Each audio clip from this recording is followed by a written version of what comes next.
For 50 years, Miami has grown in a very predictable way. Find affordable land on the edges, build new communities, connect them to the highways, and watch families follow. That formula helped build a lot of Miami-Dade suburbs that we know today. For a long time, that growth pattern made sense. Land was cheaper, construction costs were more manageable, and developers could still build homes that regular families, relocating professionals, and investors could afford. But that era is changing. And I don't say that to be dramatic. I say it because the math is changing. The land is changing. The buyer is changing. And the way Miami grows from here is going to look very different from the way it grew over the last several decades. I'm Milton Andrade with Polaris Advisors at Compass. I have been buying and selling real estate in Miami for over 20 years. And on this channel, Miami Living with Milton, my goal is to help you understand the market with clarity, not hype. So today, I want to break down what's happening in Miami's housing market, why the old growth model is under pressure, and which areas are likely to benefit, which may struggle, and what this means if you're buying, selling, or relocating South Florida. So let's get into it. For decades, Miami's growth story was very simple. People wanted space. They wanted newer homes. They wanted schools. They wanted a more family-oriented lifestyle. Developers understood that. They would acquire large parcels of land in areas like Kendall, Doral, southern Miami-Dade. Then they would work with the county, extend utilities, build roads, add amenities, and create master plan communities. And the buyers followed. That wasn't random. It was a formula. Affordable land, expandable infrastructure, access to highways, and a home product that made sense for the buyer at that moment. Doral is a great example. Doral became extremely attractive because it had newer communities, access to major highways, and a more planned feel than some older parts of the country. For a relocating buyer or an international buyer, that made sense. You could land in Miami and understand Doral quickly. And for many buyers, especially people coming from more expensive markets, that worked. Kendall had a different version of that. It's more suburban, more established, but still, it was part of the same basic growth idea. Move farther from the core, get more space, rely on the roads to connect everything. And for a long time, that was the Miami playbook. But here is the problem. That playbook depends on three things: cheap land, reasonable construction costs, and the ability to expand infrastructure without making everyday life unbearable. And all three of those are under pressure now. Land is much more expensive. Construction, more expensive. Labor, more expensive. Insurance, more expensive. So when you add all of that together, the old model, it starts to break. Developers can no longer just go farther out, buy land cheaply, build affordably, and assume buyers are going to follow. In many cases, the numbers simply don't work that way. And when the math stops working for developers, well, the market starts to shift. So let's talk about why this is changing now.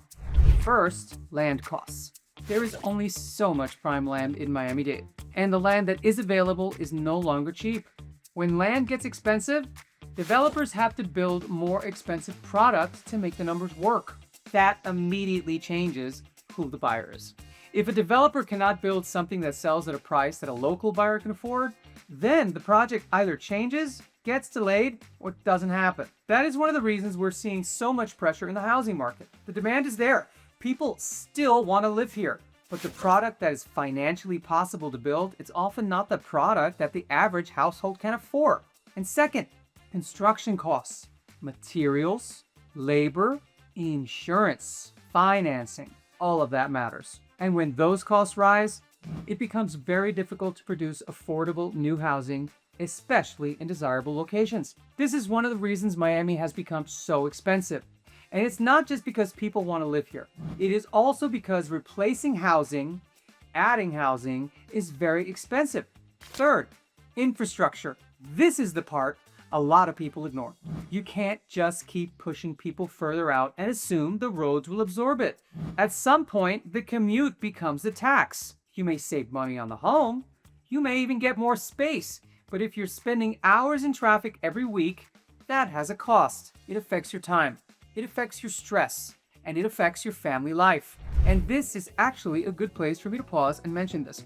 If you're relocating to Miami or South Florida, download my Miami relocation guide. I put that together because most people moving here don't know what they do not know. And that guide gives you a clearer picture of the neighborhoods, the lifestyle differences, cost considerations, and the questions that you should be asking before you make a move. You can find it in the description below. And if schools are part of your decision, also download my Miami School Guide. Now, let's talk about the areas that are positioned to benefit from this shift.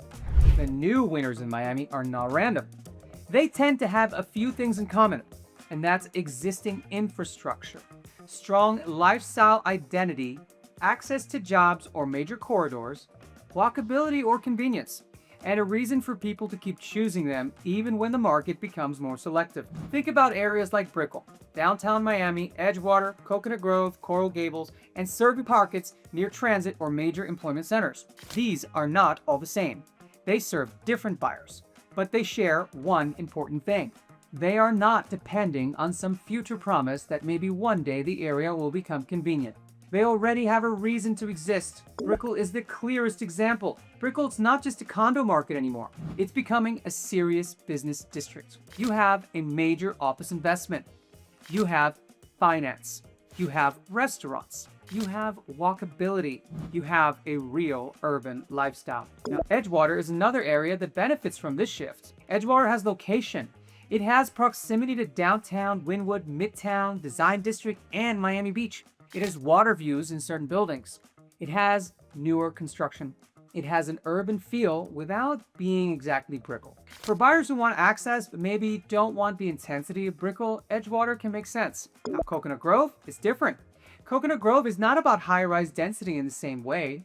It is about lifestyle. It is about history. It's about the village feel. And it's about being close to the core but still feeling somewhat removed from it. And that is why it has become so valuable. Coral Gables also fits into this new winner category. The Gables has a very clear identity: architecture, tree-lined streets, established neighborhoods. For many relocation buyers, especially families and executives, Coral Gables feels like a complete package. It's close enough to the Miami core, but it doesn't feel like the core. Now, let's talk about the areas that may struggle. I want to be careful here. I'm not saying these are bad places. There are wonderful communities throughout Miami-Dade and Broward. The issue is not whether people like them. The issue is whether old growth logic still supports future appreciation the same way. The areas that may struggle are the ones that depend too much on the idea that buyers will simply keep moving further out because it's cheaper. That worked when the commute was tolerable, the land was cheaper, the homes were meaningfully more affordable. But if the price difference narrows, if insurance rises, if traffic worsens, and if the lifestyle trade-off becomes too large, buyers start asking harder questions. They ask, why am I this far out? What am I getting in exchange? They do not just look at purchase price anymore. They look at total cost. And that is the big shift for buyers. The buyer today is more selective, more comparison driven. For buyers, here's what this means. Do not buy based on the old Miami playbook. Do not assume that every area will appreciate just because it's in South Florida. Do not assume new construction is automatically better. Do not assume a lower purchase price means a better deal. And definitely do not ignore the monthly carrying costs. In Miami, the real number is not just the purchase price. It is the purchase price plus taxes, insurance, HOA reserves, assessments, maintenance, flood exposure, and commute. That is the number that determines whether the property actually works. And for high-income buyers from out of state, this is where mistakes happen. You may be used to high prices. You may come here and feel like Miami is still relatively attractive compared to what you're leaving, but that does not mean every Miami property is a good decision. A $2 million home in the right location with strong resale fundamentals may be a better buy than a $1.4 million home in the wrong location with weak demand and rising carrying costs. This is why I keep coming back to fit. The right property is not just the one you like. It's the one that fits your life and holds up over time. And if you're relocating with children, this is where my Miami School Guide becomes very useful, because schools can completely change the search. Some families want public schools, some are focused on private schools. Some need to think about the commute to school before the commute to work. So before you decide that one neighborhood is better than another, download the Miami School Guide. It will help you start asking the right questions. Now, if you're considering relocating in the next few months and you want help thinking this through, you can also reach out to me directly. My number is 954-629-9952. Send me a text or schedule a call through the link in the description. Now, let's talk about sellers, because this shift matters just as much if you own property in Miami. The market is still strong for the right product, but it is not automatic anymore. And that is the key. During the hottest part of the market, almost everything moved if price was even somewhat reasonable. That is not the same environment today. Today's buyers are more selective. They have more information. They are comparing more carefully. And they are very aware of monthly cost. That means sellers need to be more strategic. The properties that will continue to perform well are the ones that clearly justify their value. But average listings with ambitious pricing are going to face more friction. And this is where sellers get themselves into trouble. They price based on what the neighbor got during a different market. They ignore the current competition. They assume buyers will just stretch. In this market, success has to be earned. That does not mean discounting unnecessarily. It means understanding the buyer, the competition, and the risk factors before you launch, because the first 2 to 3 weeks matter. That is when the market tells you whether pricing and positioning are right. If you miss that window, you can still sell, but you lose momentum.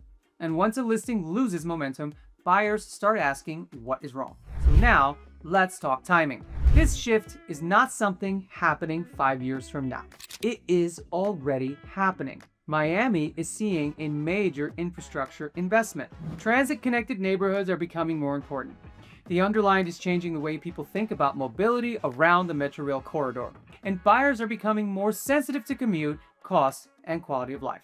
So, when people ask me, where is the opportunity? My answer is this. The opportunity is in understanding the shift before the crowd fully understands it. It is in buying the right asset in the right location and for the right reason. Not because somebody told you that Miami is hot, but because the fundamentals support the decision. And that is why Miami's housing market is about to change forever. Not because Miami is failing, it's actually the opposite. Miami is maturing. The market is becoming more sophisticated. And that means the people who understand the details will have an advantage. And if you are buying or selling, you need to adjust with it.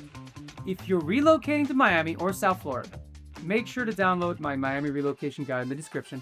And if schools are part of your decision, download my Miami school guide as well. These 2 resources will help you start narrowing the search right away. And if you want personal guidance, call or text me at 954-629-9952 or use the link in the description to schedule a call. I'm Milton Andrade with Polaris Advisors at Compass. This is Miami Living with Milton. And I'll see you in the next video.